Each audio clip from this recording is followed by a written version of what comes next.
I never had the latest technology. I knew about the latest gadgets, and a lot of my friends had them, but I was never fortunate enough to have the latest and greatest devices. I used a Sony Discman up until I was a sophomore in high school in 2008. Until then, every day I would walk to school listening to music and shielding the giant device from the elements. Music CDs were expensive and only came during the holidays for my siblings and I remember watching iTunes grow to become a giant powerhouse. Originally released January 9, 2001, I would use the program to listen to 30-second samples of music and read reviews from the people that had already purchased the songs.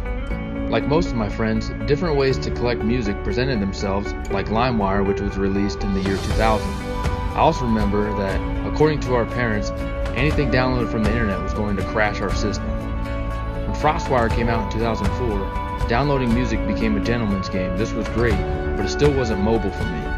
These programs were great because I was still able to constantly change my songs and have the coolest MySpace out there. However, I had to go in and change my music via HTML code manually since my computer wasn't able to load my MySpace page due to a shortage in RAM. It also didn't help that we had dial-up internet and my teenage sister always needed to use the phone to talk to her boyfriend. If you don't understand this conflict, you've had a good life.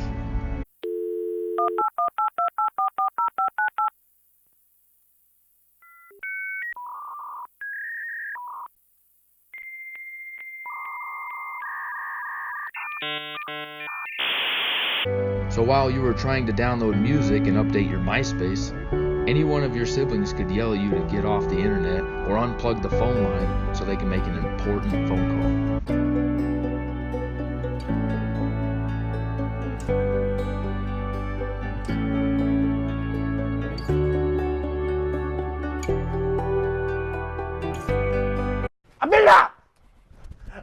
Avita, get off the phone. I'm trying to use the internet.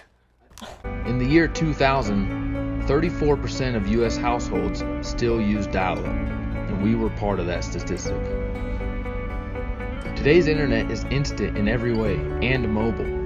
I remember dreaming of having a mobile internet interface. We all knew that this would come true when Apple's iPhone was brought to us in June of 2007. Listening to music had come a long way.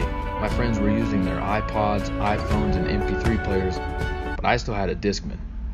Music was a huge part of my life back then, and I always dreamed of the simplicity and luxury of these devices. A widescreen iPod with touch controls, a revolutionary mobile phone, and a breakthrough internet communications device.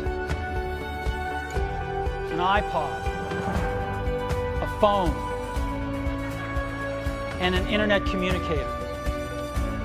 An iPod, a phone.